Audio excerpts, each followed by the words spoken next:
Praise the lord. హల్లెలూయా. మన ప్రభువైన యేసుక్రీస్తు ఘనమైన నామానికి మహిమ కలుగును గాక. ఇప్పటి వరకు పాటల ద్వారా దేవుని నామాన్ని మహిమపరిచిన మనలందరినీ కూడా దేవుడు దీవించును గాక. ఈ సమయమందు పరిశుద్ధ గ్రంథంలో నుండి ఆది కాండము 22వ అధ్యాయము 15వ వచనం నుండి మనము చదువుకుందాం.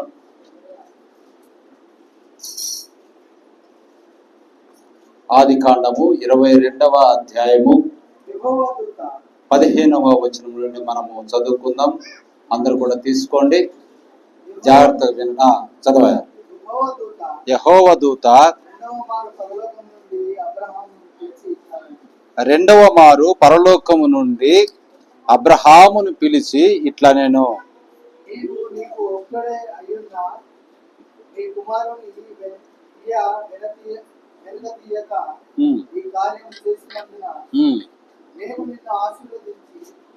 ఆకాశ నక్షత్రం వలన సముద్ర తీరమందరి ఇసుకోవలను నీ సంతానము నిశ్చయంగా విస్తరింపజేశాను. నీకు ఒక్కడే అయిన నీ కుమారుని వెనుతీయక ఈ కార్యము చేసినందున నేను నిన్ను ఆశీర్వదించి ఆకాశ నక్షత్రం వలెను సముద్ర తీరమునందలి ఇసుక వలెను నీ సంతానమును నిశ్చయముగా విస్తరింపజేసేదను. నీ సంతతి వారు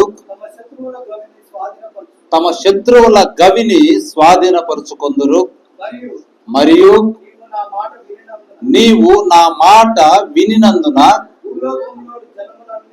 భూలోకములోని జనములన్నీ నీ సంతానం వలన ఆశీర్వదించబడును. నా తోడని ప్రమాణం చేసి ఉన్నానని యెహోవా సెలవిచ్చెను. ఆమేన్. దేవుడు తన పరిశుద్ధ వాక్యం దీవించును గాక. చిన్న ప్రార్థన చేసుకుందాం. కృపగల తండ్రి, దయామయుడా, పరిశుద్ధుడా, సత్యవంతుడా, మా నాయకుడా, మమ్మల్ని నడిపించుతున్న గొప్ప పరిశుద్ధాత్ముడా, నీకు వందనాలు. ఈ సమయం నీ లేఖనము నీ చేతులకు అప్పగిస్తున్నాం. దేవా, మీరే రంగం మీదకి వచ్చి మాతో మాట్లాడు. మీరు మాట్లాడితే మేము బ్రతుకుతామయ్యా. మానవుడు మాట్లాడితే అది ఎందుకు పనికిరాదు. నాతో ఈ సమయం ముందు మాట్లాడదు నేను కాదు కానీ ప్రభువా, మీరే నా తండ్రి యొక్క సంఘమునకు ప్రభువా బోధించమని ఈ యొక్క లేఖనమును మీ చేతులకు అప్పగిస్తున్నాము తండ్రి. వినుటకు, గ్రహించుటకు శక్తిని, బలమును మాకు దయచేసి దాని ప్రకారము మేము విశ్వసించి జీవించులాగున నీ కృప హస్తములు మా మీద ఉంచి ఆశీర్వదించమని యేసుక్రీస్తు నామమున స్తుతించడిగి ప్రార్థన చేస్తున్నాము. ఆమేన్. అందరు కూడా శ్రద్ధగా వినాలి. ఏమని చదువుకున్నాము? యెహోవా దూత రెండవ మారు పరలోకము నుండి అబ్రహామును పిలిచి, ఎక్కడి నుంచి పిలిచాడంట? చెప్పాలి. ఎక్కడి నుంచి పిలిచాడంట? నాకు చెప్పాలి అందరు గట్టిగా. ఎక్కడి నుంచి పిలిచాడంట? పరలోకము నుండి. ఎవరిని పిలిచాడు? అబ్రహామును పిలిచాడు. ఏమని పిలిచి ఏమి చెప్తున్నాడంటే, నీ కుమారుణ్ణి నాకు ఇవ్వు అని అంతకు ముందు చెప్పి ఉన్నాడు. ఆయన అదే విధంగా అబ్రహాం ఏం చేశాడు? తన కుమారుని బలిగా అర్పించాడు.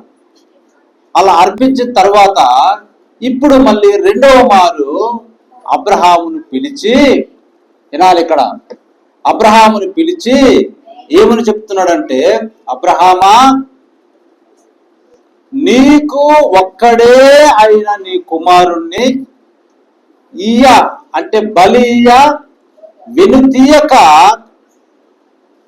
ఈ కార్యము చేసినందున నేను నిన్ను ఆశీర్వదించుదును.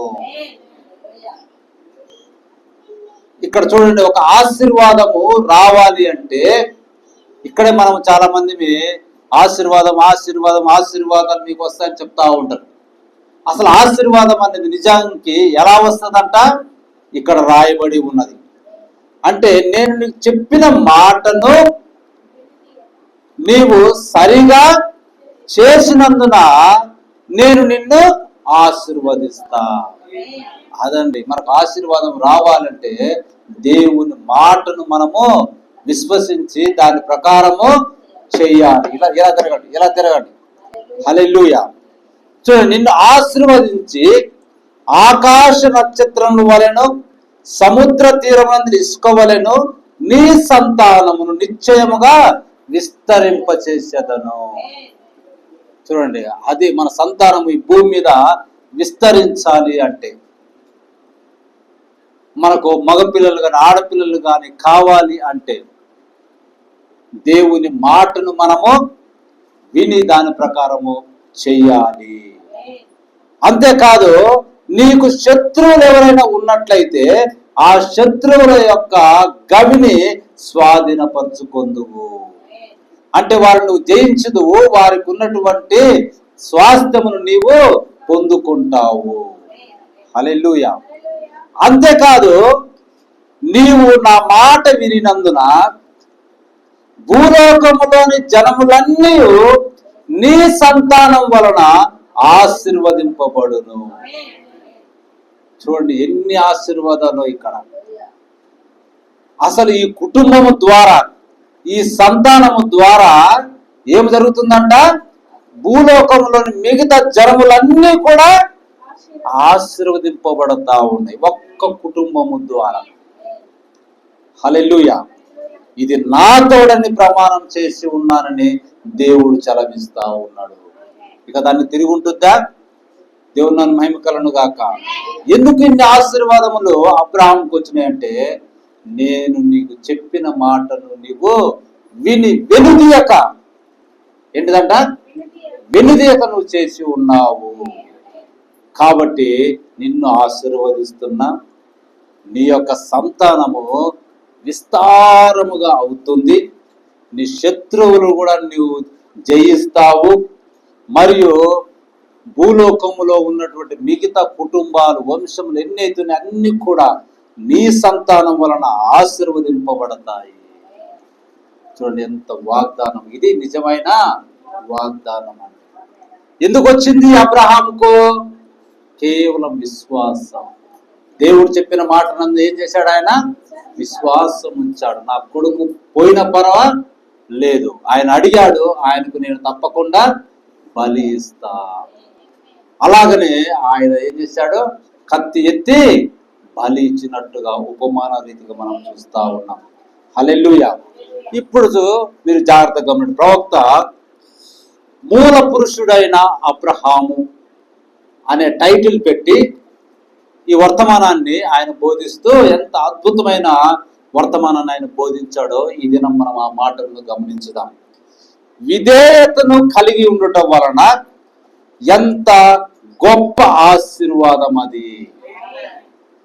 ఏంటంట? ఏం కలిగి ఉన్నాడు? దేవుడు చెప్పిన మాటకు విధేయత కలిగి ఉన్నాడు. దానివల్ల ఇంత గొప్ప ఆశీర్వాదము వచ్చింది. దేవుడు కేవలము విధేయతను ఆశించుచున్నాడు. దేవుడు ఏం చేస్తున్నాడంట? విధేయతను మాత్రమే ఆశిస్తున్నాడండి. బలులు అర్పించుట కంటే ఆజ్ఞ గైకొనుట శ్రేష్టము అని పరిశుద్ధ గ్రంథంలో ఉంది.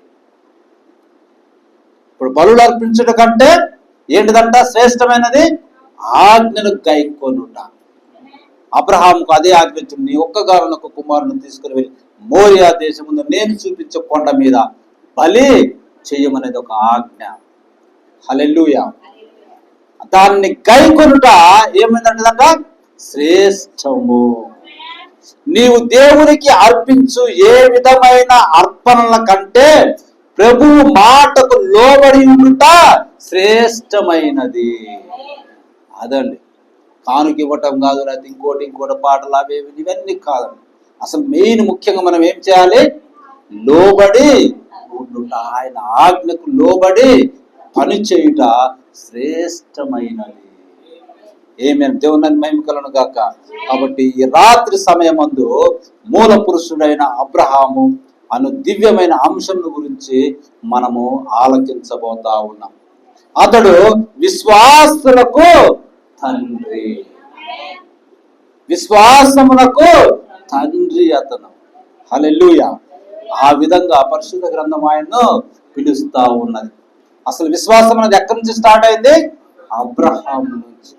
అతను పర్ఫెక్ట్ గా దేవునికి విధేయుడయ్యి విశ్వాసాన్ని చూపినట్టుగా మనం చూస్తా ఉన్నాం. ఎందుకంటే చూడండి, అతడును అతని సంతానమును ఈ భూలోకమును స్వతంత్రించుకున్నట్లు దేవుడు వాగ్దానము చేశాను. దేవుడు ఏం చేశాడు? వాగ్దానం ఇచ్చాడు. అది నెరవేరకుండా ఏమాత్రమో పోదండి. హల్లెలూయా. అబ్రహాము ద్వారా క్రీస్తులో మరణించిన వారమై అబ్రహాము యొక్క సంతానముగా తీర్చబడి వాగ్దాన ప్రకారముగా ఆయనతో మనము కూడా వారసులమైతిమి. మనము కూడా అండి ఈ వాగ్దానంలో పాలిభాగస్తున్నాం. ఎంత గొప్ప సంగతో చూడండి. ఎట్లా? విశ్వాసము ద్వారా. అంటే అబ్రహాము ద్వారా, అబ్రహాముకున్నటువంటి విశ్వాసము ద్వారా క్రీస్తులో మనం మరణించిన వారమై అబ్రహాము యొక్క సంతానంగా తీర్చబడి వాగ్దాన ప్రకారముగా మనము కూడా వారసులమైతిమి. అబ్రహాము కేవలము ఒక సామాన్యమైన మానవుడే, అంతేనా? ఆయనకి ఏమన్నా ప్రత్యేకతలు అంటే ఏమన్నా ఉన్నాయా? ఏమీ లేవండి. దేవుడు వారిని సంపూర్ణంగా ప్రత్యేకపరుచుటకై లోకంలో ఉన్న సమస్తమైన వాటి నుండి, అతడి యొక్క సమస్త జనము నుండి మరియు సమస్త బంధువుల నుండి వేరు చేసుకొని అతడిని రమ్మని పిలిచెను. హల్లెలూయా. సమస్తమైన వాటి నుండి వేరుపరుచుకొని రమ్మనే చెప్పాడు. ఆయన వచ్చేసాడు. అది నీతి, అది విధేయత, అది లోబడుట అయ్యున్నది. అది బలులు అర్పించుట కంటే మాట వినుట శ్రేష్టమై ఉన్నది. అతడు చేయుటకు ఒక అసాధారణమైన కార్యము కలదు అని ఇక్కడ వాక్యములో ప్రభు మనకు తెలుపుతాను. రమ్ము అంటే నువ్వేదో చెయ్యాలి. ఆమేన్. హల్లెలూయా. కాబట్టి నీ ద్వారా ఒక అసాధారణమైన కార్యము ప్రభు చేయగోరిన ఎడల ఎటువంటి సందేహము నీకు కలగకుండా ఉండుటకై సంపూర్ణముగా నిన్ను నీవు ప్రత్యేకపరుచుకొనవలనని దేవుడు ఆజ్ఞాపించుచున్నాడు.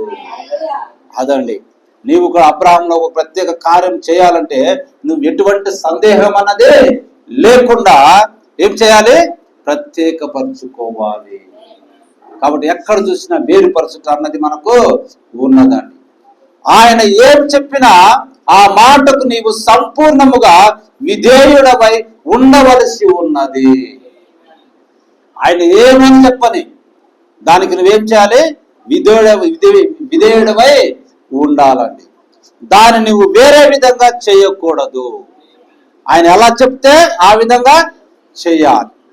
ఎందుకంటే ప్రభువు దానిని అధికారముతో అడుగుతున్నాడు. అదండి, ప్రభు మనల్ని ఎట్లా అడుగుతున్నాడంట? అధికారం, ఇది చెయ్యి అంటే అది మనము చెయ్యాలండి. హల్లెలూయా. ఇప్పుడు ఆయన ఎల్లప్పుడూ దీనికి ఒక సాదృశ్యముగా కలిగి ఉన్నాడు.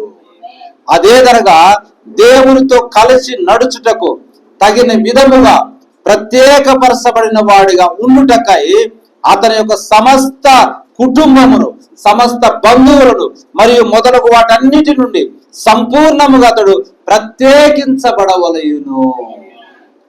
అదే ఆయన యొక్క సాదృశ్యం అయి ఉన్నది. అబ్రహాం యొక్క సాదృశ్యం ఎట్లున్నదంట? అన్నిటిల నుండి వేరుపరచబడ్డాడు. ఎక్కడో తన జనాంగాన్ని వదిలేసేసాడు. ఎక్కడికో రమ్మంటే అక్కడికి వెళ్ళిపోయాడు. అది సాదృశ్యం. హల్లెలూయా. ఇప్పుడు చూడండి, అలా అయిన తర్వాత ఆ వాగ్దాన కుమారుడు ఇస్సాకు పుట్టాడు. ఇస్సాకు సన్నివేశంలోకి వచ్చిన తర్వాత దేవుడు అతనిని రెండింతలుగా శోధించను. ఏం చేస్తున్నాడంట? ఇంకా రెండింతలుగా ఆయనకు విశ్వాసాన్ని పరీక్షలో పెట్టుతా ఉన్నాడు. అబ్రహాముకు అప్పటికే 100 సంవత్సరాలు దాటిపోయినాయి. ఈ యొక్క ఇస్సాకు కొంచెం 12, 13, 14 సంవత్సరముల వయసులో దేవుడు నీకు ఒక్కడైన నీ కుమారుణ్ణి అనగా నీ ప్రేమించి ఇస్సాకుని తీసుకొని మోరియా దేశంలోకి వెళ్ళి అక్కడ నేను నీకు చెప్పబోవు పర్వతములలో ఒక దాని మీద దహన బలిగా అతడిని అర్పించమని చెప్పాను. ఇంకొక రీతిగా చెప్పాలంటే అతడి కొరకైన వాగ్దానం నెరవేర్చుట కొరకై ఉన్న సమస్త ఆధారములన్నిటినీ నిర్మూలన చేసే విధంగా ఆ మాట ఉన్నది. నీ సంతానము ద్వారా ఏం చేస్తానన్నాడు? నీ సంతానమును ఇసుక రేణువుల వలె, ఆకాశ నక్షత్రం వలె ఆ విధంగా ఉంటారని చెప్పాడు. ఆయన సంతానం ఎవరు? ఇస్సాకు. ఈ ఒక్క వ్యక్తినే ఆయన చంపివేయాలని బలిగా కోరితే ఇంకా ఎట్లా అతని నుండి ఈ విస్తారమైన ఈ జనాంగం ఎక్కడొస్తుంది? బాగా గమనించండి, ఇంకెక్కడ వస్తుంది? ఆ ఒక్కడే ఆధారముగా అబ్రహాముకున్నాడు.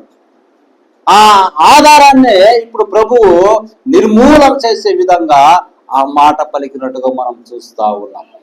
అయితే మృతులలో నుండి లేచిన ఒకరిని పొందునట్లుగా నేను నా కుమారుని పొందుకుంటానని, అతని సజీవంగా దేవుడు లేపుతాడని అబ్రహాము సంపూర్ణముగా నమ్మి ఉన్నాడు. ఆమేన్, హల్లెలూయా. అదండి, నువ్వు నాకు వాగ్దానం ఇచ్చావు, నా సంతానము ద్వారా ఏంటిది? ఇసుక రేణువుల వల్లే సంతానాన్ని నువ్వు కలగజేస్తానన్నావు. మరి నాకున్నది ఒక్కడే ఒక్కడు, ఇంకా శారా పిల్లల్ని కంటానికి ఇంకా వీలు లేదు. చూడండి, అప్పటికి ఆమె వయసు ఊడిపోయింది, అప్పుడు చనిపోయిందో ఏమో, ఈ మాట చెప్తున్నా నాకు అంతకు ఐడియా లేదు. మరి ఒక్కరిని నువ్వు తీసుకుంటే నీ వాగ్దానం ఏమైతుంది? నీ వాగ్దానం అన్నది నెరవేరదు. కానీ ఇప్పుడు నువ్వేం చేస్తావు నేను చూస్తా, కానీ నువ్వు అడిగినట్టుగా నేను బలి అర్పిస్తా. దేవుని నన్ను మహిమ కలను గాక. అబ్రహాం యొక్క సంతానం ఇప్పుడు కావలసినంత ఇదేనండి. ఎందుకంటే ఆయన మనల్ని మృతులలో నుండి లేపాను. మన లెక్క నుంచి లేపాడు. ఎందుక మన పాపముల యందును అతిక్రమము యందును మృతుల వలె మనం ఉన్నాము. మన యొక్క మనసును మార్చుటకు, నా యొక్క ఆలోచనను మార్చుటకు, నా స్వభావాన్ని మార్చుటకు, నన్ను పరిపూర్ణంగా మార్చుటకు ఎవరైతే సమర్థుడై ఉన్నాడో ఆయన తాను ఆశించిన రీతిగా తన కార్యములను నాలో చేయగలడు అని మనం అనుకోవాలండి. నాలో ఇది చేయగలడు, నా మనసును మార్చాడు, నా ఆలోచనను మార్చాడు, నా స్వభావాన్ని మార్చాడు, నన్ను పరిపూర్ణంగా మార్చుటకు ఎవరైతే సమర్థుడై ఉన్నాడో ఆయన నాలో కార్యము చేయగలడు. ఆయన చెప్పే ఏ విషయమైనా అది సత్యమని నేను నమ్మేదను. అది అబ్రహాం యొక్క విశ్వాసం. అబ్రహాం యొక్క ప్రతి బీజము అదే కార్యమును నమ్ముచున్నది. ఈ దినం అబ్రహాం సంతానము విశ్వాసం ద్వారా మనం అయినట్లయితే అదే మాటను సత్యమని మనము నమ్ముతున్నామండి. హల్లెలూయా. ఇంకా చూడండి, అబ్రహాము దేవుని మాటకు విధేయుడై అడిగిన ప్రకారముగానే ఆ చిన్న బాలుడిని బలికి తీసుకుని వెళ్ళాను. ఆ ఉదయకాలం ముందు అబ్రహాము తన దాసులతో, మీరు గాడిదలతో ఇక్కడే ఉండండి, నేనును నా చిన్నవాడును అక్కడికి వెళ్ళి దేవునికి మ్రొక్కి మరలా మీ యొద్దకు వచ్చేదమని చెప్తా ఉన్నాడు. మరలా మీ యొద్దకు వస్తా. అది ఎలా సాధ్యమగును? మరలా ఎట్లా వస్తాడు? బలి అర్పించడానికి తీసుకుని వెళుతున్నాడు, కానీ తన దాసులతో ఏమంటున్నాడు? మేము మరలా వస్తాం, మీరు ఇక్కడే ఉండండి. తన యొక్క సొంత కుమారుని బలిగా అర్పించుటకు అతడు ఆ కొండ శిఖరముకి ఎక్కిపోవుటకు ఎలాగూ సాధ్యమగును? అయినా గాని అతడు ఇలా చెప్పాడు, నేను నా కుమారుడు మరలా వచ్చేదము. ఆమేన్, హల్లెలూయా. ఏదో సంభవించబో సంగతిని గురించి అతడు ముందుగానే ఎరిగి ఉండెను. దేవుడు దానిని ఎలా చేస్తాడో దానిని గూర్చి అతడికి తెలియను. అయినా గాని అతడి యొక్క ప్రశ్న అది కూడా కాదండి. దీనిని గురించి దేవుడు వాగ్దానం చేసినని అతడు ఎరిగి ఉండేను. చూడండి, దీనిని గురించి దేవుడు వాగ్దానం చేసి, నా కుమారుని గురించి దేవుడు వాగ్దానము చేసి ఉన్నాడని అతడు ఎరిగి ఉండాను. కాబట్టి దేవుడు దానిని వాగ్దానం చేశాడు, దానిని మనము కూడా ఎరిగి ఉండవలెను. కాబట్టి దేవుడు ఏ వాగ్దానం మనకు చేశాడో దాన్ని మనం ఎరిగి ఉండాలి. అప్పుడు ఏదైనా దేవుడు అడిగితే ఇవ్వడానికి మనం సంతోషంగా ఉంటామండి. హల్లెలూయా. అది ఏ విధంగా జరుగునని దానిని గూర్చి నేను చెప్పలేను, కానీ దేవుడు దానిని గూర్చి చెప్పాను. ఆయన వాగ్దానం చేశాడు, అది ఏ విధంగా జరుగుతుందో మనకు తెలియదు, కానీ దేవుడు దానిని గురించి చెప్పాడు. కాబట్టి అది తప్పకుండా నెరవేరుతుంది. ఆమేన్, హల్లెలూయా. చూడండి, ఆయన యేసుక్రీస్తును మళ్ళీ ఇప్పుడు రెండవసారి రాబోతా ఉన్నాడు. ఆయన శరీరధారిగా వస్తాడు. ఆయన తనకు సొంతమైన దానిపై హక్కు కోరును. ఈ భూమిపై తాను విమోచించిన వారితో కలిసి 1000 ఏళ్ల పరిపాలన ఆయన చేయబోతా ఉన్నాడు. 1000 పరిపాలన ఉన్నదండి. సమీపించబోవు ఆ గడియ కొరకు మనం ఎదురు చూచుచున్నాము. దానిని ఆయన వాగ్దానం మనకు చేశాడు. అది ఎట్లా జరుగుతుందో మనకు తెలియదు, కానీ మనము దానిని గురించి వాగ్దానము కలిగి ఉన్నాం. అది తప్పకుండా జరిగి తీరుతుంది. ఆమేన్, హల్లెలూయా. ఇంకా చూడండి, రోగులను స్వస్థపరచెదనని, మృతులను లేపేదనని, దెయ్యములను వెళ్ళగొట్టేదనని ఆయన వాగ్దానం చేశాను. దానిని చేసేదనంటే ఆయన వాగ్దానం చేశాను. దీనిని బట్టి ఆయన నిన్న నేడు నిరంతరం ఒకటే రీతిగా ఉన్నాడు. అది ఎలా జరుగునో నేను ఎరగను, ఆయన దీనిని వాగ్దానం చేశాను. హల్లెలూయా. దాన్ని మనం నమ్ముచున్నాము. అదండి, ఎలా వెళ్ళగొడతాడో ఎలా చేస్తాడో మనకు తెలియదు, కానీ దేవుడు మనకు వాగ్దానము చేశాడు. దాన్ని మనం నమ్ముచున్నాం. ఒక వ్యక్తి దేవుని నమ్ముచున్నప్పుడు ఆయన చెప్పే సమస్త కార్యములను అతడు నమ్మవలేను. అదండి, అది ఇప్పుడు అబ్రహాం యొక్క విశ్వాస సంబంధులం. హల్లెలూయా. ఇప్పుడు ఇంత గొప్ప వాగ్దానమును ఆయన అతడికి మాత్రమే అనుగ్రహించలేదు. ఇంత గొప్ప వాగ్దానములో ఒక అబ్రహాంకు మాత్రమే అనుగ్రహించలేదండి, అతడి యొక్క సంతానము కూడా ఆయన దానిని అనుగ్రహించను. ఆ సంతానము మనమే. అంటే క్రీస్తుని విశ్వసించిన వారు, క్రీస్తును అంగీకరించిన వారు అబ్రహాము సంతానము. ఆ వాగ్దానం మనకు కూడా ఈ దినము అనుగ్రహించబడతా ఉన్నది. అతడి యొక్క సంతానం కూడా ఆయన దానిని అనుగ్రహించను. ఎందుకనగా అబ్రహాము దేవునికి విశ్వాస పాత్రుడై ఉండి దేవుడు అతడికి వాగ్దానం చేసిన మాటను దేవుడు నిలబెట్టుకొనెను. చూడండి, దేవుడు వాగ్దానం చేసిన దాన్ని దేవుడు అబ్రహాముకు నిలబెట్టుకున్నాడు. అబ్రహాం తర్వాత ఇస్సాకు ఆయన కొడుకు. ఇస్సాకు కొడుకులు ఎవరు? యాకోబు, ఏశావు. యాకోబు కొడుకులు ఎంతమంది? 12 మంది. వాళ్ళ ద్వారా ఎంతమంది ఇశ్రాయేలు ప్రజలు వచ్చారు? దేవుడు చెప్పినట్టుగా లెక్కించలేనట్టు ఇసుక రేణువుల వలె, ఆకాశ నక్షత్రముల వలె ఆ వాగ్దానం నెరవేర్చి ఉన్నాడు. ఇప్పుడు కూడా అదే వాగ్దానం విశ్వాసమైన మనము ప్రపంచంలో ఒకసారి చూస్తే ఎంతమంది అబ్రహాము ద్వారా విశ్వాసము మనము ఉంచి ఎంత సంఖ్య లెక్కించలేనటువంటి క్రైస్తవ జనాంగం ఈ దినం ఉన్నదో ఒకసారి గమనించండి. హల్లెలూయా. దేవుని మహిమ కలుగును గాక. కాబట్టి దేవుడు అతనికి వాగ్దానం చేసిన మాట దేవుడు నిలబెట్టుకొనెను.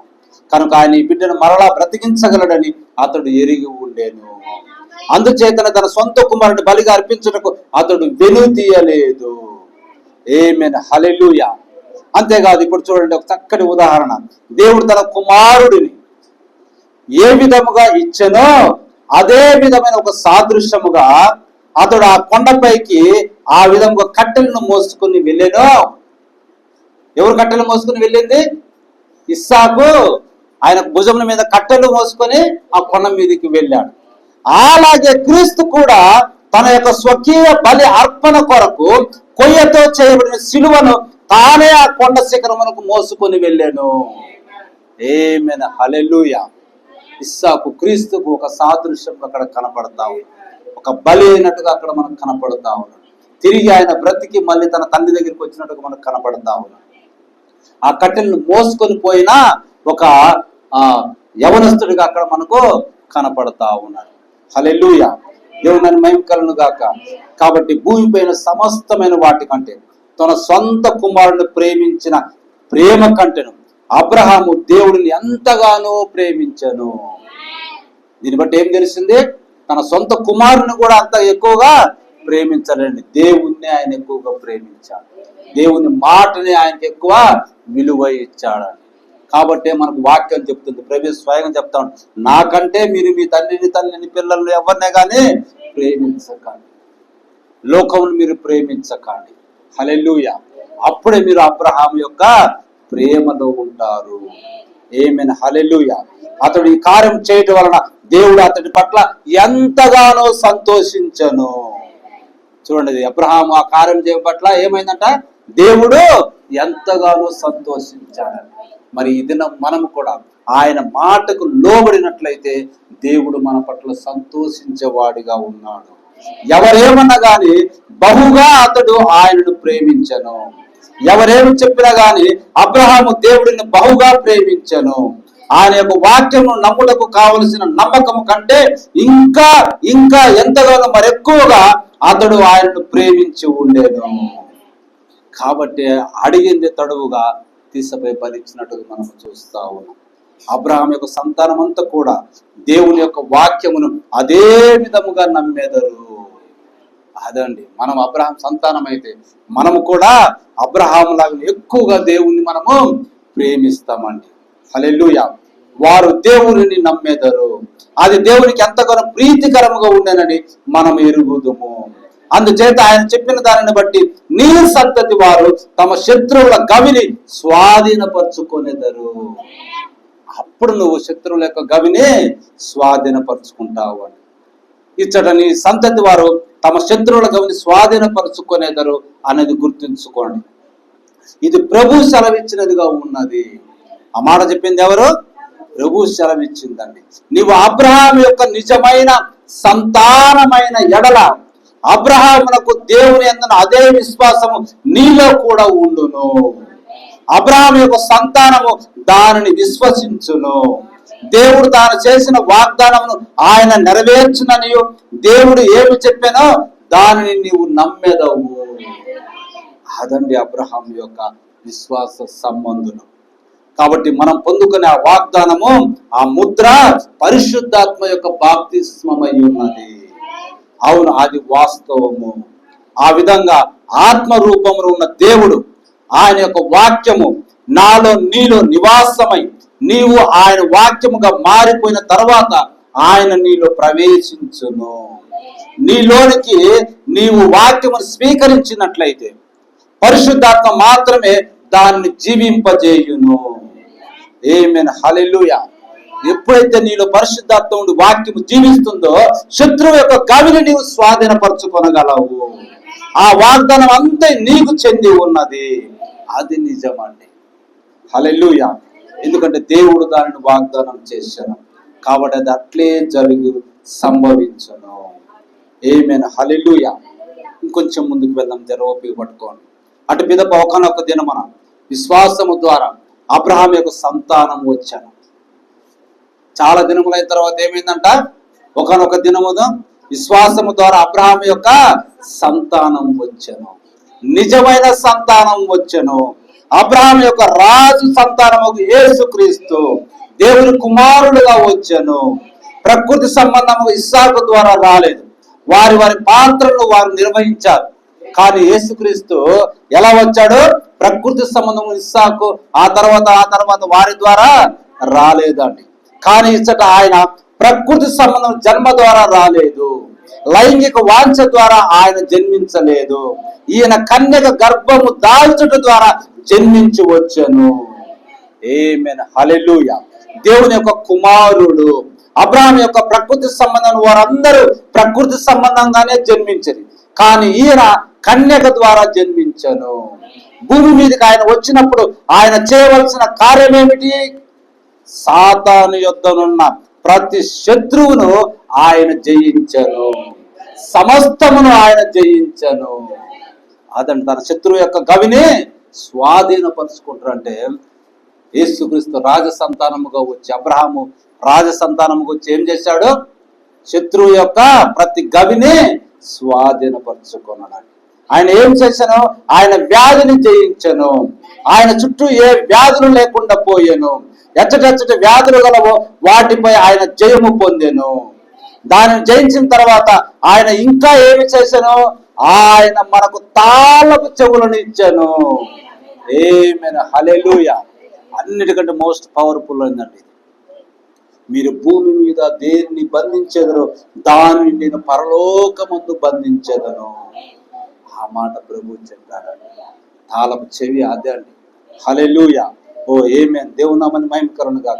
అదే అబ్రహాం యొక్క రాజ సంతానమునకు ఆయన చేసిన వాగ్దానము. పరిశుద్ధాత్మ ఇప్పుడు మనలో ఉంటూ వ్యాధులను బంధించుటకు మనము తాళపు చేతులను కలిగి ఉన్నాము. ఆయన వ్యాధుల మీద జయము పొందెను. ఆయన సన్నిధి యందు వ్యాధులు నిలబడజాలవు. భూమి మీద మీరు దేనిని బంధించదరో దాన్ని నేను పరలోకమందు బంధించదనని ఆయన మనకు చెప్పాను. ఆయన ఏమి చేసినా అదే విధంగా మనము కూడా చేయుటకై, వ్యాధులపై జయము పొందుటకై ఆయన మనకు తాళపు చెవులను అనుగ్రహించను. ఆమేన్, హల్లెలూయా. శోధించబడుట ఎందుకు కూడా మన వల్లే ఆయన కూడా ప్రతి విషయములను శోధింపబడెను. అయితే ఆయన ఏమి చేశాను? ఆయన దానిని జయించను. ఆయన మనకు ఏమి చెప్పాడు ఆ తర్వాత? అపవాదిని ఎదిరించుడి, అతడు మీ యొద్ద నుండి పారిపోవును. ఆమేన్, హల్లెలూయా. ఆయన మన కొరకు వ్యాధులను జయించను, మన కొరకు ఆయన శోధనను జయించను, ద్వారములను బద్దలు చేశాను.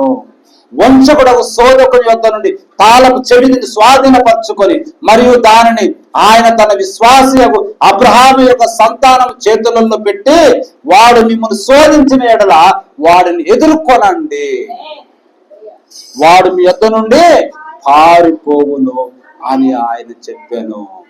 కాబట్టి వారిని ఎదుర్కొనండి, అపవాదిని ఎదిరించుడి, అప్పుడు వాడు మీ యొద్ద నుండి పారిపోవునని వాక్యం తెలియజేస్తుంది. హల్లెలూయా. ఆయన పాతాళమును మరి మరణంపై జయమును పొందెను. ఆయన మూడవ దిన పునరుత్థానుడై నేను జయించి తిని నేను జీవించుచున్నాను కనుక మీరును జీవించదరు అని ఆయన చెప్పాను. ఓ ఎంత గొప్ప వాగ్దానం అండి అది. హల్లెలూయా. అది అబ్రహాము యొక్క సంతానములకు మాత్రమే చెందును. ఆయన మనల్ని నీతిమంతులుగా తీర్చుటకై ఆయన సమాధిపై జయమును పొందుకొని మూడవ దినమున లేచెను. ఆయన పునరుత్థానుడప్పుడు ఆయన మన నీతి ఆయను. ఆయన ద్వారా మనం పొందుకున్నది ఏమిటి? ఆయన మరణమును జయించను, ఆయన పాతాళమును జయించను, ఆయన సమాధిని జయించను, ఆయన శోధనను జయించను. మనం అబ్రహాము యొక్క రాజ సంతానమై ఉండుటచే దేవుడు మనల్ని ప్రేమించి మన కొరకు తన ప్రాణమునే అర్పించుట ద్వారా మనము గొప్ప జయశీలులుగా ఎంచబడి ఉన్నాము. అదండి దేవుని మహిమకలను గాక. ఎంత రాజ సంతానానికి, అబ్రహాము సంతానానికి ఈ వాగ్దానములన్నీ ఇవన్నీ కూడా శత్రు యొక్క కవిని స్వాధీనపరుచుకుంటా ఈ విధంగా ఉన్నదండి. హల్లెలూయా. దేవుని మహిమకలను గాక. ఆయనలో ఉన్న అదే దేవుని యొక్క ఆత్మ మనలో కలదు. మనమును జయము పొందిన వారము. ప్రతి ద్వారము మన కొరకు జయించబడి ఉన్నది. మనము చేయవలసిందంతా దానిని స్వాధీనపరచుకునడం మాత్రమే. అది ఎప్పుడో ఇంతకు ముందే మన కొరకు ప్రభు జయించను. ఆమేన్, హల్లెలూయా, హల్లెలూయా. కాబట్టి ఆయన కృప ద్వారా మనము ఆ తాళపు చేతులను కలిగి ఉన్నాము. యేసుక్రీస్తు నామమున నేను వచ్చుచున్నాను అని చెప్పి ఆ తాళపు చెవిని తెరచుటకు నీవు భయపడకూడదు. ఆమేన్, హల్లెలూయా. అదండి, నా నామమున తండ్రిని మీరు ఏదైతే అడుగుతారో నేను చేయదు, నాది అనుగ్రహింపబడు. నేను ఆయనను ప్రేమించుచున్నాను. నిజంగా ఆయన ప్రేమించుచున్నట్లయితే మనం ఏమి ఆయన నామమున అడిగితే దాన్ని మనము పొందుకుంటామండి. హల్లెలూయా. 2000 సంవత్సరములు గతించిపోయిన పిదప 2000 సంవత్సరములు ఇంకా ఇప్పటికీ ఆయన మన మధ్యలోనే ఉన్నాడు. ఆయన చెప్పిన యుగాంతం వరకు మీలో ఉంటాను. హల్లెలూయా. ఆ గొప్ప శక్తిమంతుడు జయశాలి ఆ దేవాలయ తెరలను రెండుగా చీల్చి ప్రతి రోగమును, ప్రతి వ్యాధిని సమస్తము తానే భరిస్తూ మన బలహీనతలను, మన వ్యాధులను, ఆయన మన రోగమును శిలువ మ్రానుపై భరించి సమస్తముపై జయమును పొంది మనమును నీతిమంతులుగా తీర్చుటకై పునరుత్థానుడై 2000 సంవత్సరములుగా జీవముగా మన మధ్య నిలిచి సమస్తమునకు వారసులకు అబ్రహాము యొక్క రాజ సంతానము మధ్య ఆయన తనను తాను జీవిస్తున్న యేసు క్రీస్తుగా ప్రత్యక్షపరచుకొనుచున్నాడు. ఆమేన్, హల్లెలూయా. ఎంతటి ఆనందం అండి అది మనకు. కాబట్టి నా నామమున 2 లేక 3 కూడిన చోట నేను ఉంటాను. దాని అర్థం ఏంటిది? ఆయన నేను జీవిస్తున్నానని చూపించుకుంటా ఉన్నాను. హల్లెలూయా. దేవుని నన్ను మహిమకలను గాక. దీని ద్వారా ఎవరైతే శోధనల ద్వారా వాగ్దానం చేయబడిన వాక్యంలోనికి వెళ్ళెదరో వారే దానిలో ప్రవేశించెదరు. నీవు దేవుని యొక్క వాక్యం నమ్మినడలా నీవు కూడా అబ్రహాము యొక్క సంతానం అవుదువు. ఆ విధంగా నీవు దాని యొద్దకు రాగలవు. ఆమేన్, హల్లెలూయా. ఎప్పుడైతే నీవు అవిశ్వాసం అనే అడ్డు తెరను చీల్చి వేయగలుగుతావో, తద్వారా మరణంపై, పాదాలంపై, మరి సమాధిపై జయమును పొందుటకు నీ చేతుల్లోకి ఆ తాళపు చేతులను పొందుకొనగలవు. ఎందుకనగా ఎవరైతే నీ కొరకు జయము పొందెనో ఆ జయశాలిని నీవు కలిగి ఉన్నావు. అదండి, నువ్వు కలిగి ఉన్నప్పుడే నువ్వేం చేయగలవు? సమాధిని జయించగలవు, పాతాళం జయించగలవు, మరణమును జయించగలవండి. హల్లెలూయా. ఎందుకంటే యేసుక్రీస్తు నిన్న నేడు ఒకటే రీతిగా ఉన్నాడు. అవును, యుగ యుగములు ఒకటే రీతిగా ఉన్నాడని హెబ్రీ పత్రిక 13వ అధ్యాయం 8వ వచనం మనకు చెప్తా ఉన్నది. కాబట్టి నా యందు మీరును, మీ యందు నా మాటను నిలిచి ఉండున ఎడల మీకేది ఇష్టమో అడుగుడి, అది మీకు అనుగ్రహింపబడును అని ఆయన మనకు చెప్పాడు. అదేమిటి? అది నీ హృదయములో ఉండవలెను. ఈ మాట ఎక్కడ ఉండాలంట? మీ హృదయములో ఉండాల. అదేంటిది? నా యందు మీరును, మీ యందు నా మాటలు నిలిచి ఉండిన ఎడల. అబ్రహాము యందు ఏం నిలిచి ఉన్నాయి? నీ ఒక్కగానొక కుమారుడు నాకు బలిగా ఇవ్వు. ఆ మాట ఆయన హృదయంలో నిలిచి ఉన్నది. దాని ప్రకారం ఆయన చేసి ఎన్నో గొప్ప ఆశీర్వాదములు పొందుకున్నాడు. హల్లెలూయా. ఆ వాక్యమే క్రీస్తుగా ఉన్నాడు. నా యందు మీరును, మీ యందు నా మాట నిలిచి ఎడల మీరు సమస్తమును జయించిన వారగుదురు. ఎందుకనగా నేను దాన్ని మీ కొరకు జయించి తిని. నా యందు మీరు నిలిచి ఉండిన ఎడల మీరు నన్ను అర్థం చేసుకోగలరు. మీరు నా యందు నిలిచి ఉండిన ఎడల నా యందు విశ్వాసం ఉంచువాడు నన్ను చేర్చుకొనును. ఏదో నమ్మునట్లు కాదండి, నన్ను చేర్చుకొనును. నా మాటలు విని వాటి యందు విశ్వాసం ఉంచువాడు నా మాటలను గ్రహించును. మరియు ఆయన పంపించిన వాని యందు నమ్మిక ఉంచువాడు నిత్య జీవం కలవాడై ఉండును. అతడు శోధనలోనికి లేదా తీర్పులోనికి రాకుండా మరణం నుండి జీవంలోనికి దాటి ఉన్నాడు. ఇదిగో శక్తివంతమైన ఆ జయశీలుడగు ఆయన ఇప్పుడు మన మధ్య నివసించుచున్నాడు. ఆమేన్. హల్లెలూయా.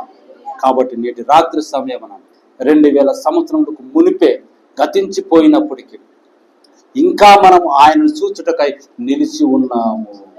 దేవుని యొక్క వాగ్దానం నుండి మనను వేరుపరిచే ఆ అడ్డు తెరను చీల్చివేసి శక్తివంతుడైన జయశీలుడుగా ఆయన మరింత ఎంతగానో మనము ఆయనలో జయశీలులుగా ఉన్నాము.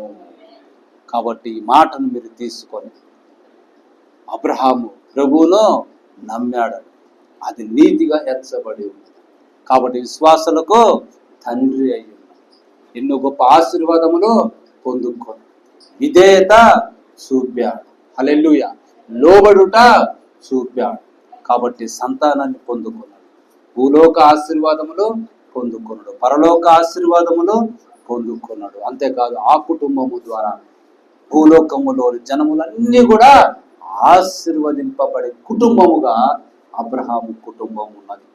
అదేవిధంగా మనము కూడా ఈ దినము క్రీస్తునందు విశ్వాసముగా అబ్రహాము రాజ సంతానమై ఈ ప్రపంచానికి వెలుగుమై ఆశీర్వాదకరమైన క్రైస్తవులుగా మనము ఉండి దేవుణ్ణి సంతోషపరచాలని ప్రభువాక్యం మనకు తెలియజేస్తా ఉన్నది. దేవుడు మనల్ని దీవించునుగాక. దేవుడు తన పరిశుద్ధ వాక్యము దీవించునుగాక. తల్ల ఉంచినట్లయితే మనం ప్రార్థన చేసుకుందాం.